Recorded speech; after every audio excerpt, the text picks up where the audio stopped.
welcome to the Student Outcomes podcast. So in this episode, we're going to be exploring the educational experiences of those from the traveller community. And today I'm joined by Sean, who's an education policy officer from the traveller movement, and he's also an Irish traveller. So Sean shares his own personal experience in education, and that's from navigating direct discrimination in school to his experience at university and being the only Irish traveller there. Sean's journey to education is one of real resilience and determination, and one I think you'll take a lot of inspiration from as well. We then move on to discuss how he's working to tackle coerced exclusions in this community and his research and training resources that are also currently being developed in this area in his current role. So yes, I think you'll really enjoy this episode. One definitely not to be missed if you're working with directly with the Gypsy Roma traveller community. And I hope you enjoy. Hi, Sean. Thank you very much for joining us today. It's really, really great to have you here. So for this podcast episode, we are focusing on personal stories from the traveller community.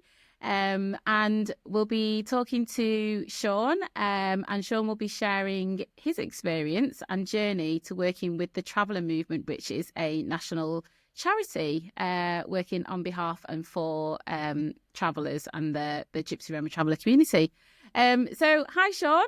If you could introduce yourself, please, that would be great. So, what's your role at the Traveller Movement? What's your background? Yeah, hi. I think you covered everything quite well there. I'm an Irish traveller myself, and I'm recently a policy officer at the Traveller Movement. Fab. So what we're going to do is we're going to take it right back, Sean, to your early educational experiences, if that's okay. So first thing I wanted to have a chat with you about is if you could share your experiences of mainstream education, really, as an Irish traveller. How was that for you? Well, there was issues that started as young as probably 4 or 5, really. Not that I don't have any memory of them. It's from what I've heard. But obviously, I'm gathering by the research you've done, you probably heard that there's quite a substantial amount of distrust found in the community with different institutions. My parents had me really young, so when I was 4 or 5, I remember the teachers wanted to send me for an assessment for either OCD or autism. They weren't sure exactly, but they wanted me to get an assessment.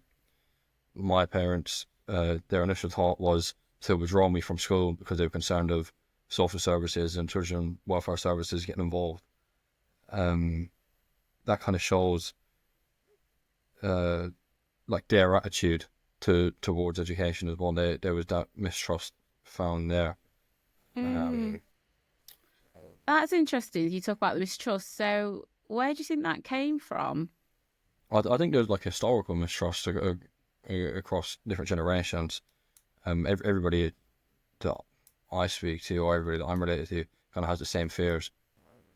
Oh, really? Oh, so do you have that fear yourself, Sean? I'm not married with children, so I think it's a bit different. I'm not responsible for anybody else, but I think because I have gone through education, I think I have more of an understanding of how different systems work. Okay. So did you so you came out then, did you say, when you were around 4 or 5? So how did your educational journey kind of continue from then? Yeah, so the teachers actually had conversations with my mother and basically put across that I shouldn't be homeschooled because I've quite a lot of potential. I was quite high achieving, and they was right. In year 6, I think I achieved the highest grades in my class. I don't know how they grade SATs now, but I was 2 6s and a 5. I don't know what the grading system is now or what that would be equivalent to. But so I guess the teachers were right in that regard. From then on until year 4, year 5, I had no issues, to be honest with you. Year 4, year 5 is when different kind of issues started because outside of school, I had a few of my cousins and they had issues with some of the boys in school and their older brothers. So I know that a lot of travellers I speak to try and hide the fact that they're travellers in school. I didn't really have the opportunity to do that because there was issues outside of school that allowed the older years to know who my family were. So that brought its own kind of issues, probably from year 4 onwards. Probably continued even into secondary school, really, until I was year 7 or year 8. That's the only time I faced like direct kind of discrimination or racism, like different derogatory terms being thrown at me. I guess you call it bullying, really. That's kind of Mm. what it was. Probably for them 4 years or so. Oh, wow. So 4 years. So quite a long time then. No, it was on or off. I wouldn't say it was consistent. There was just different issues that would come up over them 4 years and always kind of result in the same thing. And what was the same thing? Like derogatory terms being thrown at me. Obviously, people trying to fight me because of issues that I wasn't even Um, really aware of outside of school. But yeah, mm. And then I suppose, how did you deal with that yourself in school? I wasn't really confrontational. Like the only time I'd ever engage kind of in fighting was when somebody would say they use terms like pikey or Mm. um like tinker or different terms really. And luckily in earlier school, but I don't think people are as aware of what a traveller is anyway. As I got older and people had experience outside of school that kind of brought that in. Um, Mhm. I don't think I dealt with it particularly well. I don't think there's a good way to deal with being called that and uh, like having fights and arguments. I don't think it was a good way. I don't think I was at fault for any of it really. But Mm. you know, No, that's fair enough. And I suppose, did you feel that you were supported from the teachers, or did they get involved? yeah, the teachers were involved. Okay. I can't remember exactly what the teachers did. I'm sure if I asked my mother or father, they probably said that they weren't that helpful. But as Mm. far as my memory goes, I can't remember that Hmm. much. Okay. And then I suppose, what's your general view then, looking back at that period of your educational journey? You say it was on and off for 4 years, but obviously you stayed the course. So what would be your general overview looking back? It was difficult. I think it's quite typical for a lot of young travellers to kind of Mm. experience that anyway. From what I've heard, usually the response is that the children kind of get taken out of school and home educated, which nearly happened to me countless times. That could have happened at any point. I think it was Hmm. the fact that I was quite a high achiever. I think that's genuinely the only reason I was kept in there, because I know a lot of my other cousins were homeschooled because of similar reasons. I see. So was this the decision your parents took then, to just not take you out because you were a high achiever? Yeah, and it probably helped the fact that we weren't moving around as well. We were living in a house, so that helped as well. I think a lot of the other boys were in families that were moving around, which obviously makes it more difficult anyway. Okay. Thanks for sharing that. And then what motivated you to, so moving on then, I know you then moved on to obviously do a degree at University of Nottingham, is that right? Yeah, right. So politics and international relations, which is brilliant. So what kind of motivated you to move on to those next steps then, from school? To be honest, my time in like sixth form was probably the closest I've been myself to withdrawing from school. Despite the issues I Oh, had in primary and secondary school, I never taught myself that I don't really want to be. Maybe fleeting thoughts, but I never really thought about it. As I got older, I was probably 16 or 17. That's when I actually wanted to take myself out of school. I had loads of conversations with teachers. My attendance had dropped really badly. It was around the time of COVID as well, and mm, I was struggling with the home learning. But I think that's quite a common occurrence for a lot of children or young people. I just mhm, think it, where I was the only one still in education out of all of my cousins that were a similar age, and seeing what they were doing, they were going out working, making money, and I was stuck in sixth form. It's kind of different mm, pressure. A lot of them, like 16, 17, maybe not, but 18, 19, a lot of them are getting married. So they're already mm. looking getting married, whereas I'm sitting there in school, still in the classroom, and to them, that's quite childish. And when I was surrounded by that, I was thinking, oh, maybe this isn't the way for me. I see. So you could see everybody else around you, all your peers, all your, you say your cousins and your family, moving on with their life, and then you were Yeah, still at school. Is that right? yeah, exactly. Yeah, So what made you stay then? So you said that you were in and out of that decision. What made you stay? my father told me I had to. Basically, no, it was more of like the attitude was because nobody else had made it that far into education in my family. It was more you've made it that far, so you may as well carry on now, and that's kind of why. I Obviously, see. going through university, I realised I was only at the beginning, really, in sixth form at the time. it wasn't like that. I didn't know anybody else that had made it that far. I see. So there wasn't anybody you could look to in your community that had gone that far? Yeah, exactly. I see. So then the step to university then, what? So obviously you were nearly not continuing in sixth form and then you've decided to go to university. So how did that transition happen? I didn't actually apply for university, and so I went through clearing. Ah, I went through okay. clearing on results there. I didn't even study politics. I studied economics, history, and philosophy at A level, and it was only that Okay. I got AAB in my results that I kind of Wow. on results day just went through clear. And I don't have a particular motivation or interest in politics to go on to study it. I think I actually applied for economics at first, but I think it funded up. I think it was more of the fact, more of the, it's kind of a statement for me to be able to say that I got a degree rather than what like the degree was necessarily about. See. So was that a decision that you made in that moment then? Because obviously if you didn't apply and you went through clearing. Yeah, it was literally a spur of the moment. And I knew deep down that because I wanted to stop attending in sixth form, that if I would have called it a gap year, but it wouldn't have been a gap. I just wouldn't have gone to university anyway. So it was kind Mm. of a spur of the moment. I may as well go because I'm never really going to give myself the opportunity again. And who was that solely you behind that decision, or did you speak to school? Did you speak to your parents? Obviously, it sounds like your dad wanted you to stay in education. Yeah, yeah. My parents they were happy for me to stay in education. They weren't so sure about me going all the way up to Nottingham. I think they wanted me to live at home. I think that was more of the concern for them. I on results, it really was a spur of the moment. I think it came out to myself really, and I knew, like I said deep down, that if I didn't go and apply on this day, then I never would go. Okay. So, how was that kind of transition to university life then? What was that like? You know, I found it hard. Mm, Obviously, there's nobody that I could look to that I could relate to.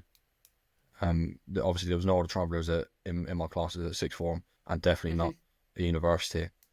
mm, I felt like there was a society for everything. There was a society for absolutely everything apart from what kind of what I would look for. I not having anybody to relate to when you're away from home is a lot more difficult than when you're still at home, which is probably why I spent so much time back in London rather than at Nottingham. I see. So, you didn't kind of integrate into university life, did you, or the Yeah, community? I wouldn't say I integrated that one. I did to an extent. Obviously, I had flatmates and uh, people I met on my course, but I wouldn't say I established any lifelong friendships there. Mm. And what would you say that was that the barrier in stopping you from doing that? I think the fact that sometimes I can be socially awkward myself, I can't blame it on everybody else. But I also think that when you're in a space where you can't relate to anybody and nobody can relate to you, a lot of people, obviously, university is a great opportunity to meet so many different people from all different Mm. backgrounds. But I'd like the fact I would have liked just at least one or two people I could relate to that I kind of felt comfortable around completely. Like, I'll give you an example. I'd never heard of the term pikey being used as a synonym for stealing. I'd never heard of that. I'm not sure if you have, Ah, okay. but Yeah. um, I, it was people I met, and I think it was from Surrey. They if you pikeyed something, you stole it. And I wasn't aware of the term being Right. used like that, so obviously that created some friction. And they were friends with my flatmates in one of my years. Little Oh, issues like I that, and see. that sticks. That can create kind of like a set you off on a bad foot. Yeah, I can see that definitely. And were they aware of your background? Did you share that? Did you feel like you could share that? Not at first, because obviously for the first time in my life, I was away from home, so I didn't have to tell people. After that, I kind of Mhm. felt obligated to. I couldn't sit there and let people use terms like that. So shortly after, I told them, yeah. Ah, okay. And then how did that interaction go then? Well, it actually started with an argument with some of their Okay. friends. Well, I didn't argue with my actual flatmates. It was their friends who used that term. Mm, mm-hmm. Um, but after that, it was a little bit awkward afterwards, to be honest. Mm, But it wasn't too much. that's fair enough. Good that you kind of felt like you could stand up for yourself in that situation. So yeah, we've mentioned, and I know we've spoken previously about those challenges around transitioning, integrating into, university and community life.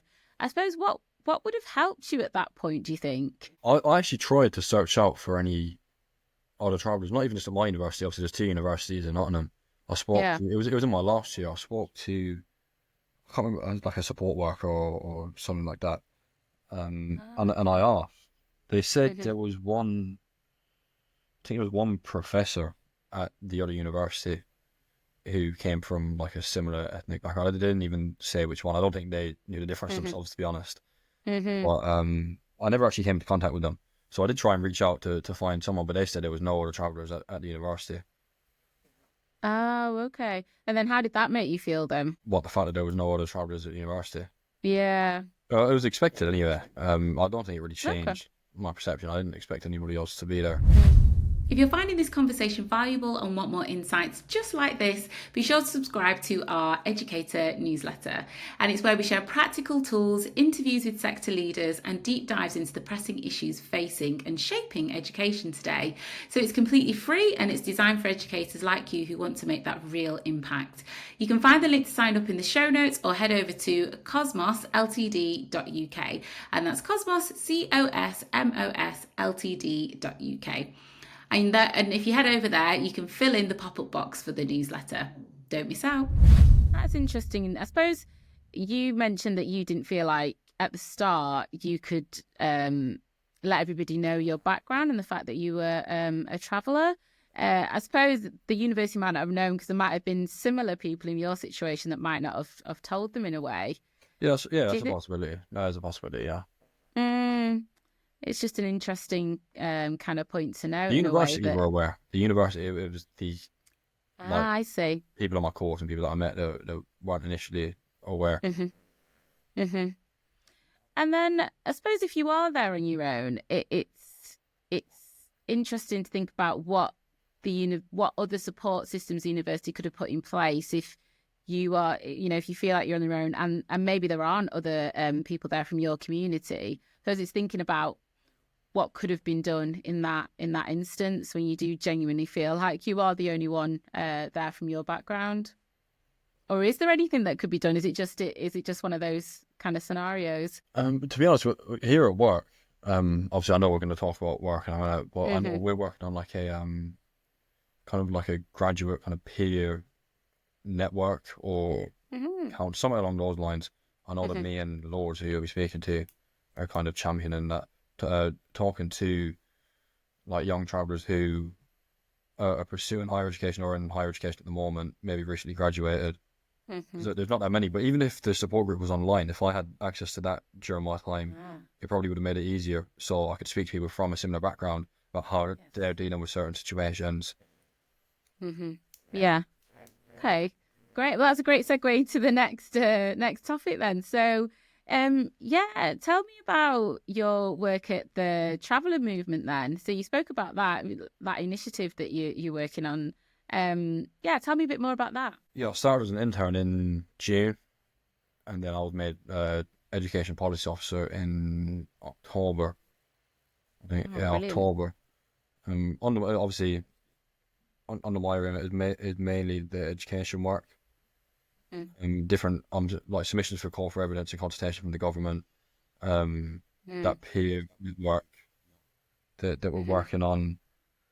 Also, developing and like kind of producing like training resources for decision makers in academic settings to help tackle what we like coined coercive exclusions. And a report was mm-hmm. recently released that a few months ago. I'm currently working on the second one as well. Yeah, that's kind of all my work covered in the last few months, briefly anyhow. Mm-hmm. Brilliant. That sounds like you've obviously unfortunately experienced feeling excluded and isolated at university, but you're now very actively working on policies and initiatives to change that and help other people from your community. That's brilliant. So did you want to tell me a little bit more about the other initiative that you're working on? Which one are you referring to? Oh, so you mentioned we've already mentioned the one where they have the online community, Yeah. and then I think was there another one? I'm not sure. What did I just mention it there? Oh, I thought you said that there was another one, but it's okay.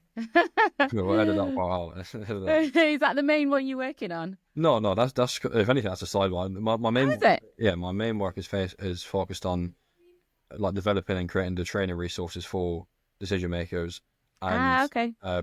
producing the second follow-up report on institutionally coerced exclusions. That's kind of Ah, what okay. I'm Fair enough. Yeah. Well, yeah, let's have a chat about that then. Yeah, so I've been doing a lot of research for probably since about October time. Really, is when the Mm. research started. Hmm. Interviews, surveys with all different like educational professionals, as well as members of the Amazing. community as well. Kind of Mm. getting like a broad spectrum to gather research from. Also, with like what we do is we kind of ask them about their different experiences in education, Hmm. what they think we could improve. I think tomorrow or the next day actually we have a meeting with like the steering group. So there's loads of different professionals on there from all different backgrounds that are going to contribute to help us kind of identify the solutions for these Oh, brilliant. worst exclusions. That's great. So what have you found, you say? Are there any themes that are emerging that you can Yeah, so share? read the report and find out. I like that. That's a good plug. Well, we will put a link to the report in the show notes. But yeah, it sounds like you're doing some great work, some impactful work then. And then how do you hope your work can kind of directly influence maybe the educational outcomes for young travellers? Say that again. Sorry, I cut off for a second there. Sorry. Oh, right. It's okay. How do you hope to kind of influence educational outcomes for young travellers, through the work that you're doing? So I hope because what we find is that schools can kind of facilitate like toxic environments. Now that can be through action or Mm. inaction. So we hope rather than kind of targeting what we can change about the children, and they're actually kind of Mhm. looking at the reasons why they're being drawn away from education to try and allow them the best chance at achieving uh, Mhm. kind of any qualifications. Yeah, that's a good way to look at it. So not actually focusing on the children themselves, it's actually the external factors. And like you say, the school environments, is that right? So you obviously talked about the training materials that you're developing Yeah, as the well. school environment is just kind of one factor really. There's a whole like there's loads of different drivers into like away from formal education. So I'm hoping that we can kind of target that, which would allow these groups that are typically the lowest attaining to kind of feel comfortable almost in educational environments, which should in turn allow them to achieve better grades. Brilliant. So then in terms of these training materials, then how far along are you with that project? That's we're still researching now because Okay. to be honest, the research kind of overlaps with both the things that I'm working on at the moment. We're hoping that they release by Jiu-Jitsu Roma Travel History Month, June, and then we're Sorry, when was that? in June is In that's June? Jiu-Jitsu Fab? Roma Yep. Travel History Month. So we're hoping that we Hmm. can kind of well it will be produced by then, and we'll be promoting it there. Sorry, what was the question again? Sorry, I'm trying to Oh blank. no, that's fine. I was just talking about that as a project. So the training materials, like how that's going. I think you were saying that the research that you're doing is almost still feeding into that, and you're hoping that they'll be produced by June. Yeah, we're probably coming towards the end of the research actually. And Okay. for the training resource, the report probably needs a little bit more research at the moment. But I actually started the research on the training resource as an Mm. intern, so I've been doing that for over 6 months now. So that's Oh wow. I think just generally now, just reflecting on everything we've discussed. Thanks for sharing your personal experiences so far, Sean. That's been really, really insightful, and reflective of the work that actually we've done. Another research paper that we've looked at in terms of educational experiences for the Gypsy Roma traveller community. And unfortunately, some of those experiences that you've had are kind of true and prevalent in the community as well. But reflecting on what we've spoken about, your journey in general, what advice would you offer to young travellers considering higher education? can I change your question slightly? Yeah, of course. I think higher education I think there's such a lack of kind of travelers, and yeah, there's a lack of travelers kind of aspiring to go into higher education. I think Mm, that we find issues kind of lower down in school. So the thing that I'd say is kind of prioritize getting any kind of qualification. Now that might apply for some hmm travelers who are aspiring to attend higher education, but if you look at kind of the rates of travelers and gypsies that reach there, mm, um, I wouldn't want to disregard those who are kind of reaching college and sixth form. I know a lot of colleges, even from 14, would allow you to attend and get qualifications there. So I think I just place emphasis on getting some kind of official qualification, whether that be through college or a university, higher education, whatever that may be. Brilliant. And then I know we've always spoken a bit about some of the work that you're doing to kind of help bridge that gap and provide that support to the traveller community. But how do you think educators, institutions, can better support traveller students to ensure they have, equal opportunities when accessing education? A lot of the research that I've found is if there's some kind of liaison officer, a champion, somebody, maybe a support worker that has some kind of training with the culture or just some level of understanding or some connection with people in the community. Well, what I found is that has such a large benefit, and that's not just for travellers. The research I've done on like young black males, for example, when they have mature role models from a similar ethnic background, their results dramatically increase, their behaviour, their attitude towards education, everything dramatically increases when they have mature role models from a similar background. Mm-hmm. Yeah, definitely. I agree with that. And that definitely echoes with some of the research that we've done in the past, and particularly for, young black males, as you say. Are there any other reflections that you'd like to share before we wrap up? No, I think we've covered everything there. Yeah, no worries. Yeah, we've gone through everything, haven't we?